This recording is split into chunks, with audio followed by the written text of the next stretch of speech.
दोस्तों, हमारा दिमाग अनगिनत संभावनाएं रखता है, परंतु अफसोस यह है कि हम उसकी यह असीम शक्ति व संभावनाओं के बारे में नहीं जानते। यह दिमाग चीज़ों को याद रखता है और घटनाओं को स्टोर करता है, लेकिन हम अपने दिमाग को अलग ही ढंग से व्यवहार करते हैं और इसकी क्षमताओं को खो देते हैं। दोस्तों, जैसे कि हम सभी जानते हैं कि स्वामी विवेकानंद एक अद्भुत व्यक्तित्व और असाधारण प्रतिभाओं के स्वामी थे, पर एक विद्वान, दार्शनिक एवं प्रभावशाली वक्ता होने के अलावा उनकी एक और सबसे खास क्वालिटी थी और वह थी उनकी स्मरण शक्ति।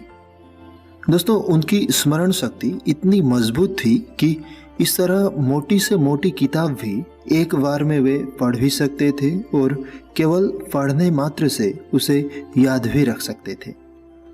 दोस्तों, स्वामी विवेकानंद ने अपने दिमाग की स्मरण शक्ति को बढ़ाने के लिए एक खास क्वालिटी अपने अंदर डेवलप की थी और उसे कहा जाता है फोटोग्राफिक स्मरण शक्ति, अर्थात चित्रित स्वरूप में चीज़ों को एकत्रित करने की कला, जिसके कारण केवल एक बार पढ़कर वो कोई भी चीज़ को याद रख सकते थे।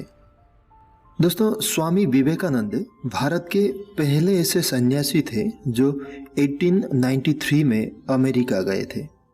उन्होंने अपने ज्ञान और अपने भाषण से पूरी दुनिया के समक्ष भारत को एक मजबूत छवि के साथ पेश किया था।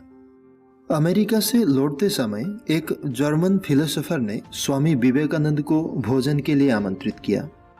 उन जर्मन फिलोसोफर ने स्वामी जी को अत्यंत आदर और सम्मान दिया।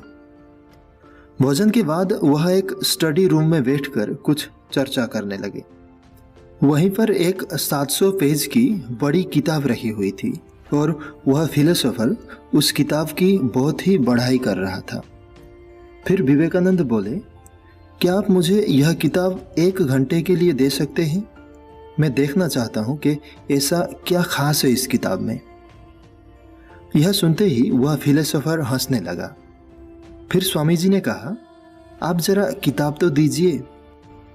स्वामी जी ने उस किताब को अपने दोनों हाथों के बीच पकड़ा और फिर आंखें बंद कर बैठ गए और फिर 1 घंटे बाद किताब को वापस करते हुए उन्होंने कहा, इस किताब में इतना कुछ खास नहीं है।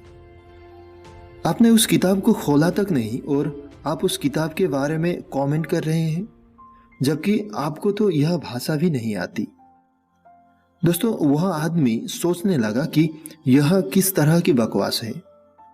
फिर स्वामी जी बोले कि आप मुझसे किताब के बारे में कुछ भी पूछ लीजिए और मैं आपको वह बताऊंगा। फिर उस आदमी ने पूछा कि पेज नंबर 633 में क्या लिखा है, और फिर स्वामी जी ने किताब में लिखा एक एक शब्द बिल्कुल वैसा ही बता दिया। वह आदमी बहुत ही आश्चर्यचकित हुआ कि आखिर ऐसा कैसे हो सकता है। यह तो चमत्कार है। आपने किताब खोली तक नहीं, फिर यह कैसे हुआ? स्वामी जी कहते हैं कि किसी भी चीज को पूरे फोकस के साथ याद किया जाए तो वह पूरी तरीके से आपकी मेमोरी में स्टोर हो जाती है। आपका दिमाग चीज़ों को कभी नहीं भूलता। उसके लिए जरूरी है कि आपको आपके दिमाग और मन की शक्ति को पहचानना, और यह क्षमता अभ्यास और ध्यान से आती है।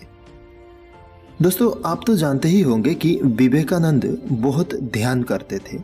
उन्हें जब भी समय मिलता था तो वह किताबें पढ़ते थे या बहुत गहरे ध्यान में होते थे। अपने स्मरण शक्ति के बारे में प्रकाश डालते हुए स्वामी जी बताते हैं कि उन्होंने आजीवन ब्रह्मचर्य का व्रत लिया था। उनकी सोच, उनकी विचार और शब्द हर प्रकार के दैहिक वासना से मुक्त थे, इसीलिए उनकी मानसिक शक्ति विशेष रूप से प्रभावशाली थी। उनकी अध्ययन क्षमता और मजबूत स्मरण शक्ति इसी कारण दूसरों से अलग थी। इसीलिए ज्ञानवान बनने के लिए बहुत सारी चीज़ें पढ़ने से ज़्यादा जरूरी यह है कि आप जो भी पढ़ते हैं वह पूरे ध्यान, पूरी एकाग्रता से पढ़ें। एकाग्रता इस मस्तिष्क क्षमता को बढ़ाने का वही प्रभावशाली तरीका है जो इसे असीमित क्षमताएं प्रदान करता है।